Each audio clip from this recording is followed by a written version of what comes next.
Hello everyone, मैं आपका Sandeep sir और chemistry with Sandeep sir YouTube platform पे सभी विद्यार्थियों का मोस्ट वेलकम। अपने लास्ट टाइम के अंदर सेकंड ईयर के अंदर अपना टॉपिक चला था स्पेक्ट्रोस्कोपी। उसी टॉपिक को अपन आज बेटा क्या करेंगे, कंटिन्यू करेंगे, है ना। अपना टॉपिक चला था सेकंड ईयर के अंदर, अपना टॉपिक चला था सर स्पेक्ट्रोस्कोपी चला था सर। कौन सा टॉपिक चला था? स्पेक्ट्रोस्कोपी। ऑर्गेनिक केमिस्ट्री का किसका चला था सर? ऑर्गेनिक केमिस्ट्री का चला था सर। ऑर्गेनिक केमिस्ट्री का टॉपिक चला था सर स्पेक्ट्रोस्कोपी। ऑर्गेनिक केमिस्ट्री का टॉपिक चला था स्पेक्ट्रोस्कोपी। स्पेक्ट्रोस्कोपी में काफी बातें की अपने, बेयर लैम्बर्ट तक मैं थोड़ा सा रिवाइंड करवा देता हूं पीछे की क्लास को, है ना। थोड़ा सा आप उस पीछे की क्लास में जाने का प्रयास करिए, क्योंकि वो क्लास भी अभी कंटेक्ट होगी इस टॉपिक के साथ, तो काफी काम आएगी। मैं थोड़ा सा बता देता हूं कि लास्ट टाइम के अंदर अपन ने बेयर और लैम्बर्ट तक पढ़ा था। बेयर और लैम्बर्ट को एक साथ पढ़ लिया था। बेयर ये बात बोला था कि सर जो मैटर है वो कंसिस्टेंसी पे डिपेंड करता है, और लैम्बर्ट ये बोला था सर लेंथ पे डिपेंड करता है। दोनों को अपन ने एक साथ पढ़ा था। अब अपन इसको कंटिन्यू करते हैं। लास्ट टाइम में बेटा अपने पास एक इक्वेशन आई थी कि सर ए बराबर होता है एप्सिलॉन एल गुणा में सी। लास्ट टाइम में अपने पास एक इक्वेशन आई थी, फाइनली इक्वेशन आई थी कि सर ए बराबर होता है ई गुणा में एप्सिलॉन एल गुणा में सी। एल का मतलब सर आपने यहाँ पे लेंथ बताया था, और सी का मतलब सर आपने यहाँ पे कंसिस्टेंसी यानी सांद्रता बताया था सर। अगर मैं क्या करूं, यहाँ पे 1 मोल, यहाँ पे 1 सेंटीमीटर का ले लूं, यहाँ पे मैं क्या करूं 1 सेंटीमीटर लेंथ ले लूं, और इसकी कंसिस्टेंसी ले लूं मैं 1 मोल। कितनी ले लूं भाई? 1 मोल ले लूं। 1 सेंटीमीटर तो मैं क्या ले रहा हूं, इसकी लेंथ ले रहा हूं। 1 सेंटीमीटर क्या ले एक इसकी कंसिस्टेंसी कितनी ले रहा हूं मैं?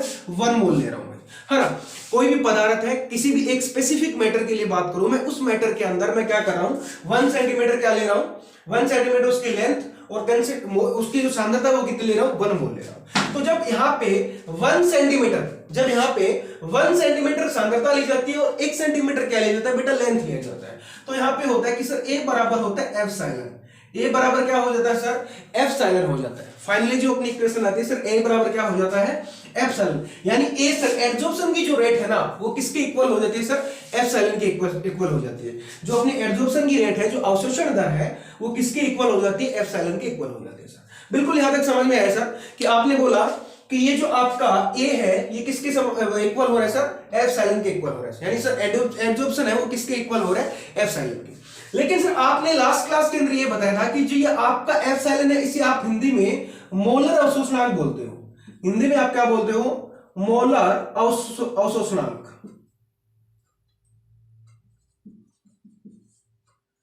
मोलर अवशोषणांक बोलते हो सर। क्या होता है सर एप्सिलॉन? अब हमें बताइए सर एप्सिलॉन क्या होता है, मोलर अवशोषणांक क्या होता है?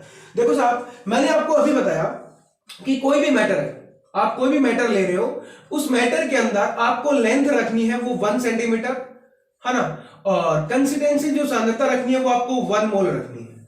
कितनी रखनी है? 1 मोल। अब क्या करते हो आप कि 1 सेंटीमीटर ग्लास ट्यूब के अंदर, 1 सेंटीमीटर की आपको कोई ग्लास की ट्यूब लेनी है। जैसे मैं यहां पे कोई ग्लास ट्यूब ले रहा हूं, इसकी मान लो फॉर एग्जांपल इसकी लेंथ कितनी है? 1 सेंटीमीटर। इसकी लेंथ कितनी है?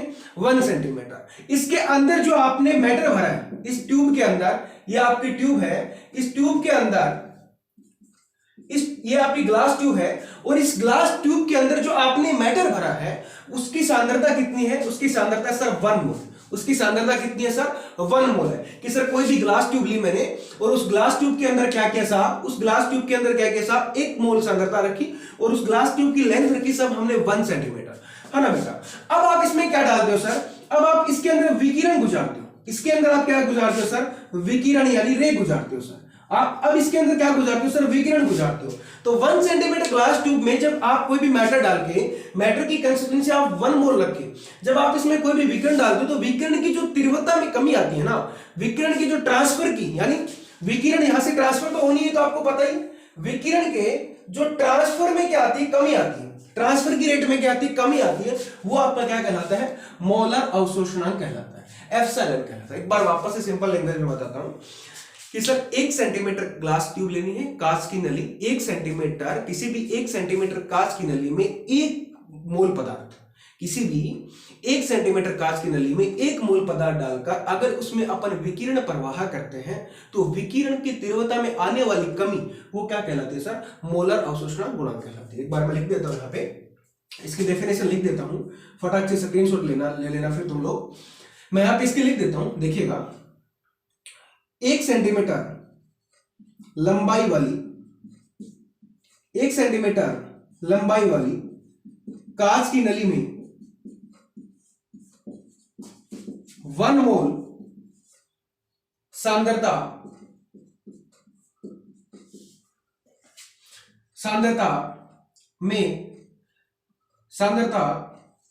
पदार्थ में विकिरण प्रवाह करने पर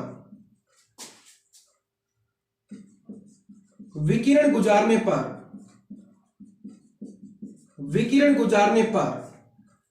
विकिरण की तीव्रता में होने वाली कमी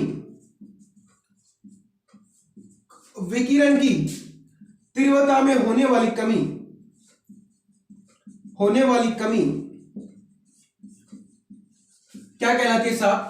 मोलर अवशोषणा कहलाती है, यानी एप्सिलॉन कहलाती है। क्या कहलाती है साहब? मोलर अवशोषणा कहलाती है। कि सर आपने हमें अच्छे से बताया कि सर लास्ट टाइम इक्वेशन पढ़ी थी सर, अगर इसकी लेंथ 1 सेंटीमीटर रखते हैं, कंसिस्टेंसी 1 मोल रखते हैं, तो सर ए बराबर एप्सिलॉन हो जाता है, और मोलर अवशोषणा को आपने अच्छे से बता दिया। यहां तक किसी को दिक्कत? अब अपन नेक्स्ट बात करते हैं।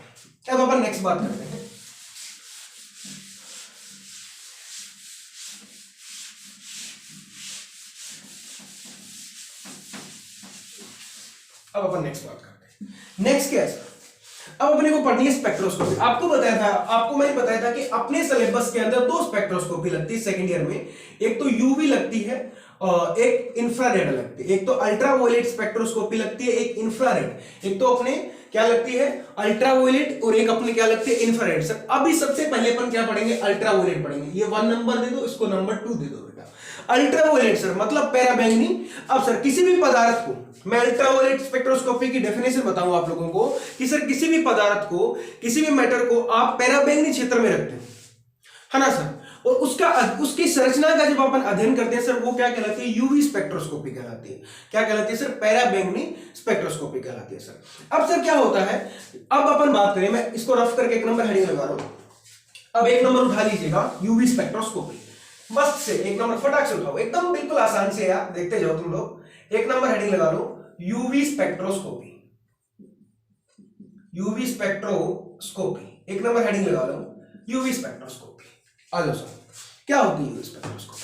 सर इस यूवी स्पेक्ट्रोस्कोपी डेफिनेशन आपने बता दी। मैं आपको एक बात बताता हूं कि जब आपने रे का जो एनर्जी लेवल पढ़ा था लास्ट क्लास के अंदर, मैंने आपको बताया था कि सबसे पहले कोस्मिक आती है, फिर गामा आती है, फिर एक्सरा आती है, फिर 4 नंबर पे क्या आ रही थी? आपकी अल्ट्रावायलेट आ रही थी। ऐसा कुछ आप लोग पहले की क्लास में पढ़ के आए हो।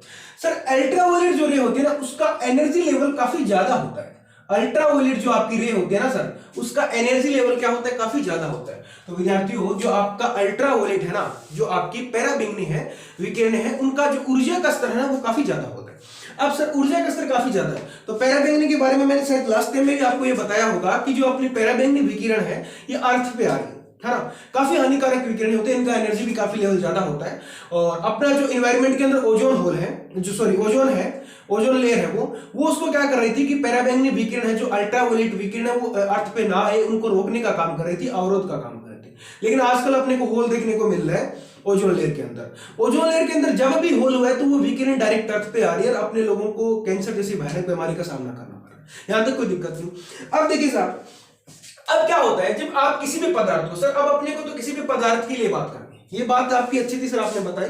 लेकिन सर किसी भी मैटर के लिए बात करनी है, किसी भी विशेष पदार्थ के लिए बात करनी है, चाहे वो ऑर्गेनिक कंपाउंड हो सर, चाहे वो इनऑर्गेनिक कंपाउंड हो, है ना। अब ये आपका कोई पदार्थ है साहब, आप इस पदार्थ को किस क्षेत्र में रख रहे हो? यूवी क्षेत्र में रख रहे हो। ये आपका कोई पदार्थ है, इस पदार्थ को, ये आपका कोई भी मैटर है और कोई भी पदार्थ है, इस पदार्थ को आप यूवी क्षेत्र के अंदर, यानी पैराबैंगनी विकिरणों में रख रहे हो। जब आप इसको पैराबैंगनी विकिरणों में रखते हो, तब क्या होता है साहब, जब इसका पैराबैंगनी विकिरणों का ऊर्जा लेवल बहुत ज्यादा होता है, एनर्जी लेवल बहुत ज्यादा होता है सर, आपने बताया, तो इस पदार्थ की संरचना में काफी परिवर्तन देखने को मिलते हैं। इस पदार्थ की संरचना में बहुत ज्यादा क्या देखने को मिलते हैं सर? परिवर्तन देखने को मिलते हैं। कैसे सर, कैसे देखने को मिलते हैं? चलो अब अपन बात करेंगे इस पे, परिवर्तन पे बात करेंगे। सर कौन कौन से अपने को परिवर्तन देखने को मिलते हैं? आ जाओ सर।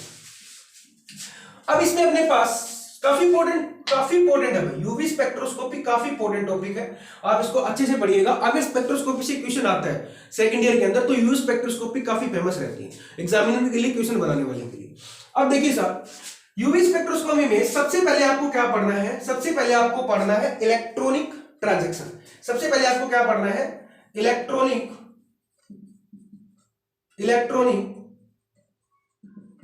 ट्रांजैक्शन पढ़ना है। यानी मैं हिंदी में बात करूं तो इलेक्ट्रॉनों का संक्रमण, इलेक्ट्रॉनिक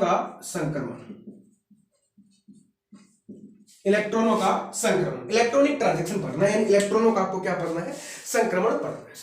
इलेक्ट्रॉनिक ट्रांजैक्शन क्या होता है सर? देखिए, आप क्या करते हो, किसी पदार्थ को, कोई भी आपका मैटर है और उस मैटर को आप अल्ट्रावायलेट रे के अंदर रखते हो, आप उस पदार्थ को अल्ट्रावायलेट माध्यम के अंदर रखते हो। कोई भी आपके पास मैटर है साहब, कोई भी आपके पास मैटर है और उस मैटर को आप क्या करते हो, अल्ट्रावायलेट फील्ड के अंदर रखते हो। जब आप उसको अल्ट्रावायलेट फील्ड के अंदर रखते हो तो सर वो क्या करता है कि जो इस पदार्थ के जो बॉन्ड होते हैं उनको फ्री कर देता है साहब, इस पदार्थ के इलेक्ट्रॉनों को वो फ्री कर देता है। तो जब भी इलेक्ट्रॉन की सबसे एक पुरानी बात है सर, हम 11th में पढ़ी थी ये बातें, आप लोग पढ़ के आए होंगे कि 11th के सर ऐसा कुछ भी सर ने पढ़ाया होगा कि जो इलेक्ट्रॉन होता है वो हमेशा निम्न ऊर्जा स्तर से उच्च ऊर्जा स्तर में जाता है। यानी लोअर हाई जो एनर्जी लेवल होता है वो हायर एनर्जी लेवल के अंदर जाता है। आपने एटॉमिक स्ट्रक्चर में पढ़ के आए हो ना, ये टॉपिक काफी एटॉमिक स्ट्रक्चर को मैच कर रहा है बेटा, है ना। तो जो इलेक्ट्रॉन होता है, अगर आप इलेक्ट्रॉन को एनर्जी देते हो, आप इलेक्ट्रॉन को ऊर्जा देते हो, तो इलेक्ट्रॉन क्या करता है, निम्न ऊर्जा स्तर से हमेशा उच्च ऊर्जा स्तर में जाता है। यानी जो अपना निम्न ऊर्जा स्तर होता है उससे उच्च ऊर्जा स्तर में जाता है, काफी वो है ना भागने का प्रयास करता है। अब देखिए साहब, इलेक्ट्रॉनों का संक्रमण है ना, ये काफी इंपॉर्टेंट टॉपिक है। इलेक्ट्रॉनों का संक्रमण कितने प्रकार का होता है? अपने सिलेबस के अंदर इलेक्ट्रॉनों का जो संक्रमण है वो 4 प्रकार का है, 4 टाइप का है। अपने सिलेबस के अंदर इलेक्ट्रॉन ट्रांजैक्शन है वो कितने टाइप का बेटा, 4 टाइप का है। सबसे पहले की मैं बात करूं, सबसे पहले ट्रांजैक्शन की बात करूं मैं, सबसे पहला होता है सिग्मा टू सिग्मा स्टार। सबसे पहला होता है sir sigma to sigma star. 2 number होता है sir pi to pi star. 2 number कौन सा होता है sir, pi to pi star होता है। 3 नंबर ट्रांजैक्शन कौन सा होता है सर, 3 नंबर होता है sir non bonding to sigma star, है ना सर। और 4 नंबर आपका होता है भैया non bonding to pi star. आप लोग इलेक्ट्रॉन का ट्रांजैक्शन पढ़ते हो तो आप लोगों को 4 प्रकार के, अपने जो मेनली सेकेंड ईयर के सिलेबस में है वो 4 प्रकार के ट्रांजैक्शन है बेटा। इलेक्ट्रॉन ट्रांजैक्शन कितने अपने सिलेबस के अंदर, 4 बेटा। सबसे पहला है कि आपका जो सिग्मा स्टार है, सिग्मा से जो सिग्मा स्टार होगा, सेकंड आपका होगा pi to pi star, third आपका होगा non bonding to sigma star. इनका मतलब यहाँ पे नॉन बॉन्डिंग है बेटा, है ना। और फोर्थ आपका होगा non bonding to pi star. अब अपन 1 नंबर की बात करते हैं, है ना। अब मैं एक ग्राफ बनाता हूं, इसका फटाक से स्क्रीनशॉट लो, फिर आगे बढ़ते हैं। इसका फटाक से देखो, स्पेक्ट्रोस्कोपी लोग बोलते हैं कि हार्ड होती है, लेकिन आप लोगों को फील नहीं आएगा कि सर स्पेक्ट्रोस्कोपी ऑर्गेनिक का क्या हार्ड होता है, बिल्कुल भी नहीं होता। आप लोग साथ में रफ कॉपी लेके बैठिए, अच्छे से साथ साथ नोट करिए, बढ़िया से समझिए, बिल्कुल यार तो आपको डायरेक्ट फील आएगा, एकदम आसानी से मस्त रहोगा साहब, है ना। बढ़िया साथ साथ में मेहनत करो। इसका फटाक से स्क्रीनशॉट लो, फिर अपन आगे बढ़ते हैं। 1 सेकंड का टाइम है, ले लिया होगा। चलो अब अपन आगे बढ़ते हैं। सबसे पहले मैं बात करता हूं, मैं एक ग्राफ बना रहा हूं। सबसे पहले मैं क्या कर रहा हूं, एक ग्राफ ड्रॉ कर रहा हूं। आप उसको अच्छे से देखिए, उस ग्राफ को अच्छे से देखिए। ये आपका ग्राफ होगा ऐसा। अब जो आपने इलेक्ट्रॉन ट्रांजैक्शन के 4 लेवल पढ़े थे, आपने इलेक्ट्रॉन ट्रांजैक्शन के 4 टाइप पढ़े थे, उसको मैं यहां पे शो कर रहा हूं। देखिए साहब, इस साइड में मैं क्या ले रहा हूं, एनर्जी ले रहा हूं। इस साइड में मैं क्या ले लेता हूं, एनर्जी ले लेता हूं। और यहां पे मैं टर्म ले लेता हूं, यानी क्या ले लेता हूं, इलेक्ट्रॉनों का ट्रांजैक्शन ले लेता हूं। सबसे पहले उस ग्राफ के अंदर आपको बनाना है सिग्मा। क्या बनाना है साहब, सिग्मा बनाना है। सेकंड पे आपको क्या बनाना है सर, सेकंड पे आपको बनाना है पाई। सेकंड पे आपको क्या बनाना है, पाई बनाना है। बना लीजिए साहब, जैसे एमओटी पढ़ के आए ना आप 11th क्लास के अंदर, है ना। और थर्ड पे आपको क्या बनाना है, नॉन बॉन्डिंग। क्या बनाना है, नॉन बॉन्डिंग। और फोर्थ आपको क्या बनाना है, पाई स्टार। क्या बनाना है, पाई स्टार। और लास्ट आपका जो क्या होगा वो होगा सिग्मा स्टार। वो क्या होगा, सिग्मा स्टार होगा। लास्ट आपका क्या होगा, सिग्मा स्टार होगा। आपने लेवल बनाया इनका ट्रांजैक्शन का, इलेक्ट्रॉन के ट्रांजैक्शन का। जैसे आप लेवल बनाते हो तो आपके पास लेवल बनते बेटा 5, सिग्मा, फिर पाई, फिर नॉन बॉन्डिंग, फिर सिग्मा स्टार, और फिर पाई स्टार, फिर सिग्मा स्टार।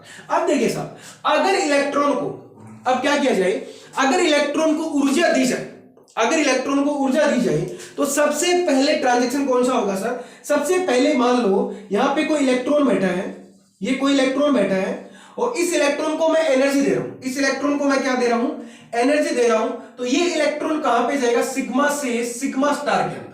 ये इलेक्ट्रॉन कहां पे जाएगा, सिग्मा टू सिग्मा स्टार के अंदर। दूसरा ट्रांजेक्शन क्या होगा, दूसरा पाई से।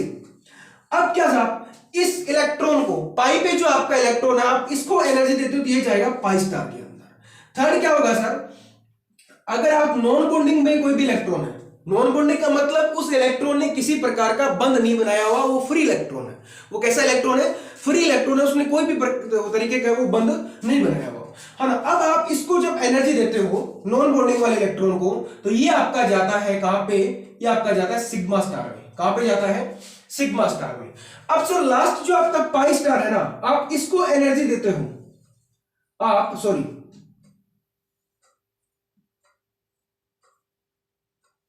अब क्या करनी है सर, अब नॉन बॉन्डिंग वाला समझ में आया कि सर यहां से आपने जब इलेक्ट्रॉन का ट्रांजेक्शन करवाया, यहां से जब आपने इलेक्ट्रॉन का ट्रांजेक्शन करवाया, तो नॉन बॉन्डिंग से आपने कहां पे भेज दिया सर, कहां पे भेज दिया, सिग्मा स्टार में। अगर मैं नेक्स्ट स्टेप की बात करूं, अगर मैं किसकी बात करूं, नेक्स्ट स्टेप की बात करूं, तो आपका इलेक्ट्रॉन, नॉन बॉन्डिंग वाला इलेक्ट्रॉन पाई स्टार में भी जा सकता है, नॉन बॉन्डिंग वाला इलेक्ट्रॉन पाई स्टार में भी जा सकता है। देखिए साहब, 4 केस बने, एक बार वापस देखिएगा। सबसे पहला केस, अगर आपके पास सिग्मा पे इलेक्ट्रॉन है तो वो सिग्मा स्टार में जाएगा, आप सिग्मा वाले इलेक्ट्रॉन को एनर्जी देते हो। सेकंड केस में क्या होता है सर, पाई पे जो इलेक्ट्रॉन है आप उसको एनर्जी देते हो तो वो पाई स्टार में जाएगा। अब सर यहां पे कुछ कॉमन देखने को मिला है, यहां पे कुछ कॉमन देखने को मिला है कि सर नॉन बॉन्डिंग से सिग्मा स्टार में भी जा रहा है और पाई स्टार में भी जा रहा है। हाँ बिल्कुल बेटा, नॉन बॉन्डिंग से सिग्मा स्टार और पाई स्टार दोनों में जा सकता है, क्योंकि वो फ्री इलेक्ट्रॉन है, उस इलेक्ट्रॉन ने किसी भी तरीके का बंध नहीं बनाया हुआ, इसलिए वो सिग्मा और पाई दोनों स्टार्स के अंदर जा सकता है ना।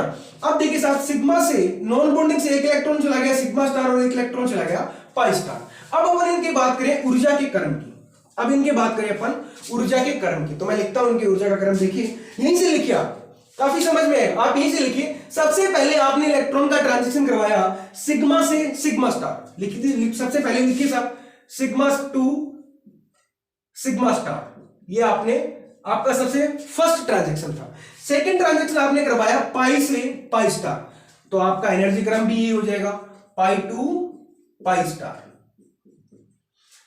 अब देखिए साहब, अब आपने नॉन बॉन्डिंग से करवाया सिग्मा स्टार, थर्ड आपने कहां से करवाया, नॉन बॉन्डिंग से सिग्मा स्टार, तो आप नोट कर दीजिएगा यहां पे, non bonding to sigma star, non bonding to sigma star. अब सर नेक्स्ट की बात करें, नेक्स्ट आपने करवाया sir non bonding to pi star, non bonding to pi star, तो नेक्स्ट आप यहां पे नोट कर दीजिएगा, non bonding to pi star. ये आपके हो गया इनके सामान्यतः ऊर्जा का क्रम, ये आपके इनके क्या हो गया, सामान्यतः ऊर्जा के क्रम हो गया। लेकिन कार्बोनिल जो कंपाउंड होते हैं, कार्बोनिल जो कंपाउंड होते हैं, उनके अंदर इसके एनर्जी लेवल में चेंजेस देखने को मिलता है। वो कहां पे देखने को मिलता है सर, इसकी एनर्जी इसकी तुलना में क्या हो जाती है, ज्यादा हो जाती है। कार्बोनिल कंपाउंड होता है, कार्बोनिल जो कंपाउंड होते हैं आपके, कार्बोनिल जो यौगिक होते हैं आपके, कार्बोनिल यौगिक में आपको स्पेसिफिक क्रम देखने को मिलता है।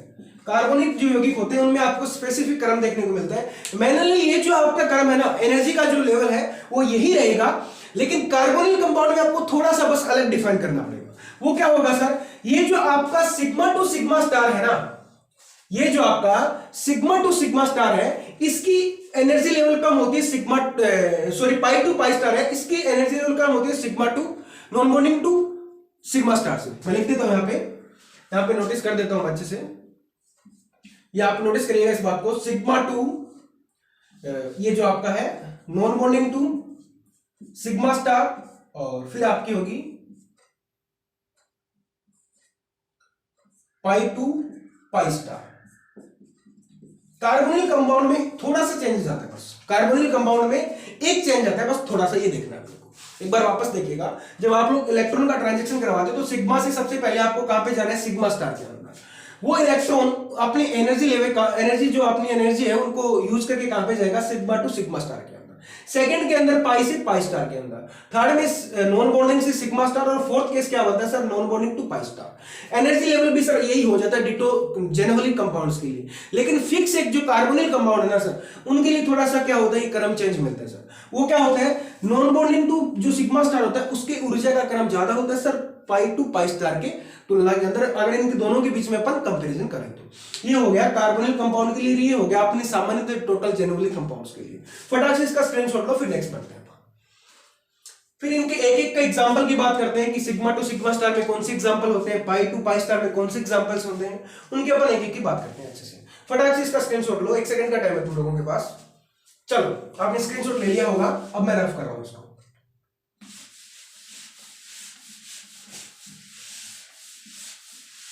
अब देखिए साहब, 4 ट्रांजैक्शन पढ़े अपन ने।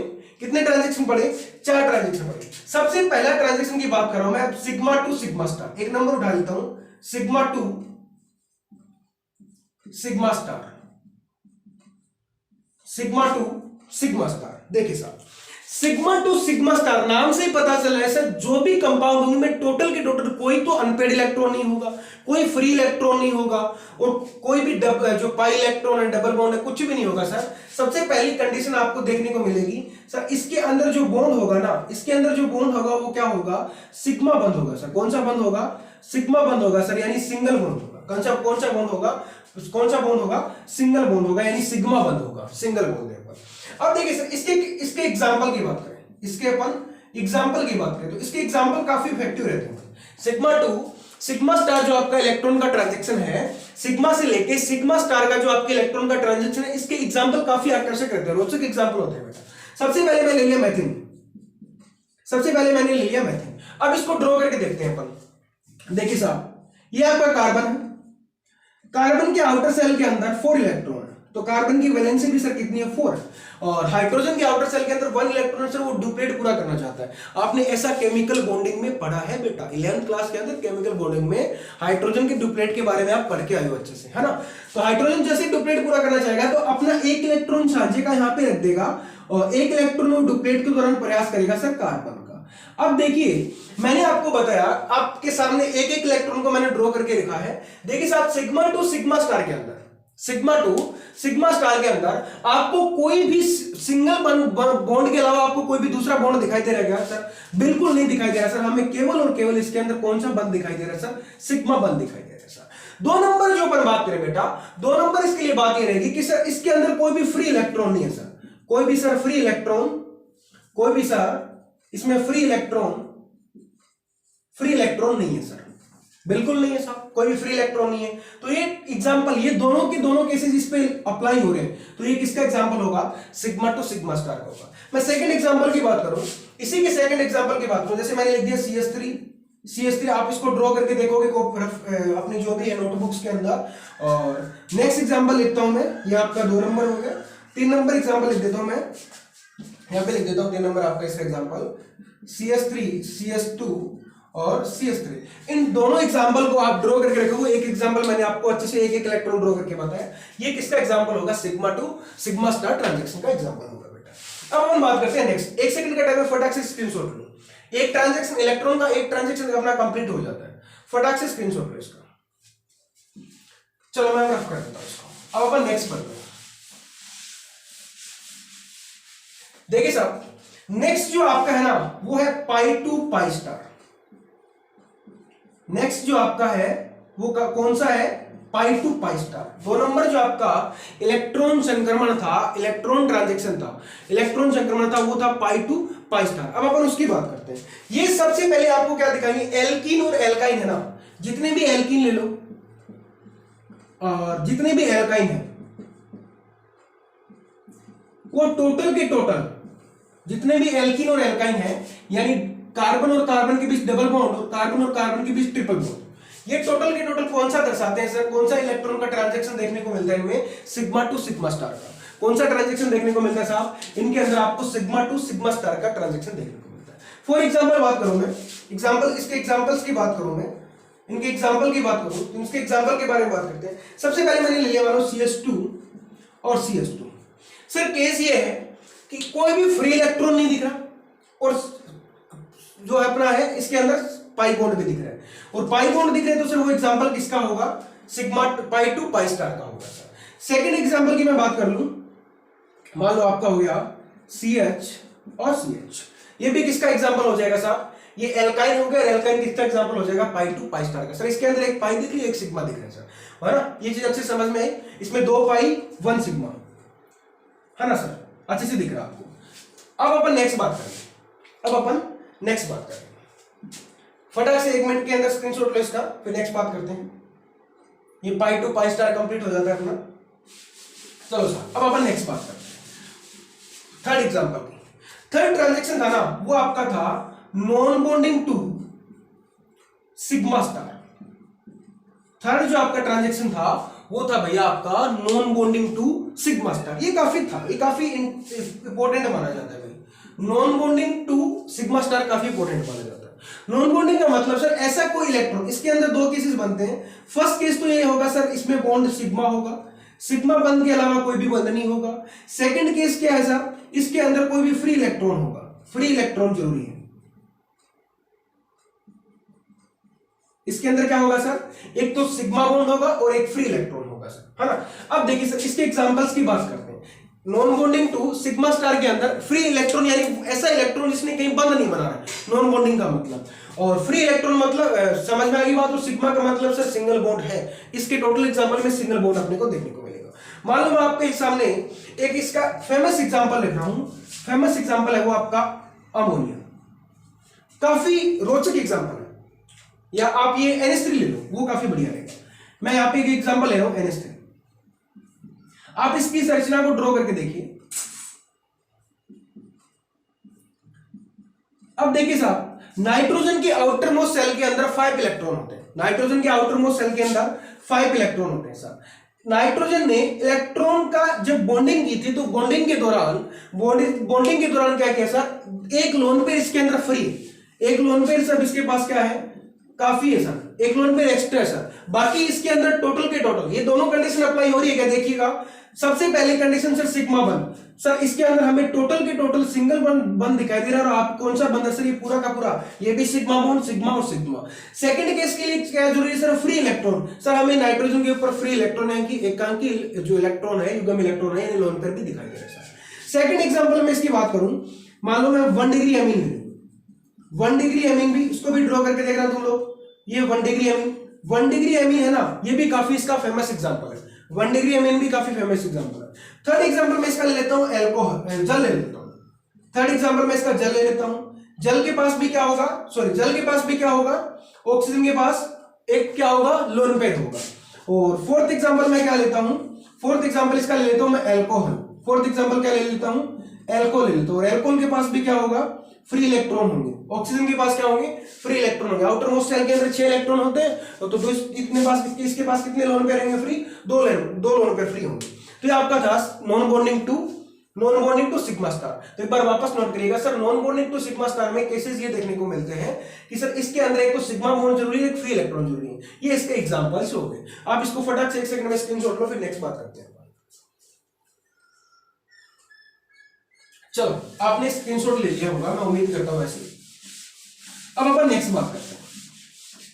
नेक्स्ट जो अपना है वो है sigma 2 non bonding to pi star, non bonding to pi star.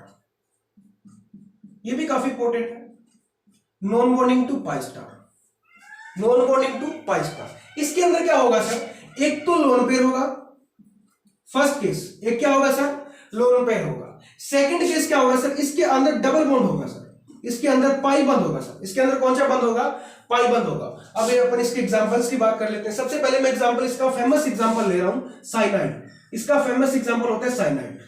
इसका फेमस एग्जांपल क्या होता है, साइनाइड होता है सर। नाइट्रोजन के पास सर एक लोन पेयर एक्स्ट्रा है। यहाँ पे नाइट्रोजन के पास सर एक लोन पेयर कैसे एक्स्ट्रा है, तो इसका एल्किल साइनाइड इसका क्या होता है, सबसे फेमस एग्जांपल होता है। किसका example sir, non bonding to pi star. Non bonding जो पाई स्टार आपके इलेक्ट्रॉनों का जो ट्रांजैक्शन है उसका फेमस एग्जांपल है सब साइनाइड। सेकंड में बात करता हूं इसी की। सेकंड जब अपन इसी की बात करते हैं तो मान लो एसिड ले लो आप, तो एसिड भी इसका क्या होगा, फेमस एग्जांपल होगा। एसिड भी इसका क्या होता है, फेमस एग्जांपल होता है। देखिए साहब, ऑक्सीजन के पास 2 ऑक्सीजन है, सब दोनों के पास एक्स्ट्रा लोन पेयर। नेक्स्ट में इसका एग्जांपल ले लो ईथर, वो भी इसका काफी बढ़िया एग्जांपल है। ईथर से भी आपको समझ में आएगा। अभी भी ऑक्सीजन के पास लोन पेयर है और डबल बॉन्ड भी है ना, दोनों केसेस है। फोर्थ जो एग्जांपल है मैं इसका अपन बात कर लें तो काफी ये वाला जो एग्जांपल है ना, इसका थर्ड वाला एग्जांपल, ये इतना फेमस नहीं है, लेकिन इसका एल्किल साइनाइड वाला एग्जांपल काफी फेमस है। आपसे अगर कोई एग्जांपल पूछ ले, मान लो अगर आपका जब कॉम्पिटिटिव एग्जाम देते हो तब आपको ऑप्शनल आए तो ऑप्शन में सबसे फर्स्ट ऑप्शन आपको ये देखने को मिलेगा, है ना। और अपना जो पेपर का पैटर्न है ना, उसमें अंदर आपको क्या पूछेगा, केवल और केवल एग्जांपल पूछेगा कि sir non bonding to pi star की कोई 2 एग्जांपल लिखिए, तो आप इनमें से जो आपको अच्छे लगे वो लिख सकते हो। लेकिन कॉम्पिटिटिव एग्जाम का जो सबसे फेमस एग्जाम्पल है ना, जैसे पीछे फर्स्ट ग्रेड के अंदर आया हुआ था, इससे लास्ट ईयर जो फर्स्ट ग्रेड के एग्जाम हुआ था, उस फर्स्ट ग्रेड के एग्जाम के अंदर आया हुआ था कि non bonding to pi star का एग्जांपल बताइए। तो non bonding to pi star का फेमस एग्जांपल ऑप्शन में एक तो ये था, 3 इसके अलावा थे, है ना। तो ये काफी फेमस एग्जांपल कॉम्पिटिटिव एग्जाम में पूछे जाते हैं, है ना। अब देखिए साहब, अब अपन बात करते हैं कि सर जो non bonding to pi star है, इसके अंदर 2 केसेस थे, एक तो लोन पेयर था, एक पाई था। सर लोन पेयर सर सबके पास है और पाई बंद भी सर सबके पास है, तो ये किसका एग्जांपल होगा sir, non bonding to pi star का एग्जांपल होगा। ये अपने 4 ट्रांजैक्शन थे इलेक्ट्रॉन के, ये अपने क्या थे, इलेक्ट्रॉन के 4 ट्रांजैक्शन से, चारों ट्रांजैक्शन अपनी कंप्लीट हो गए। अब अपन नेक्स्ट बात करेंगे इसके आगे की नेक्स्ट क्लास के अंदर। यहां तक किसी की कोई डाउट हो तो आप फटाक से चैट बॉक्स में लिख दीजिएगा, मैं इस डाउट को आपको क्लियर कर दूंगा। और बढ़िया से मेहनत करते रहिएगा भैया, एग्जाम होंगे सेकंड ईयर की, नो डाउट, इसमें कहीं कोई शक नहीं है। कोरोना की स्थिति सुधर रही है और आप ये गुड न्यूज है, तो एग्जाम अच्छे से होंगे। आप लोग बढ़िया प्रिपरेशन करें, साथ साथ में क्लासेस प्रॉपर अपलोड होगी, मस्त रहिएगा और अच्छे से अपना जो भी सिलेबस है उसको कवर करिएगा। चलो इसके आगे मिलते हैं अपन कल।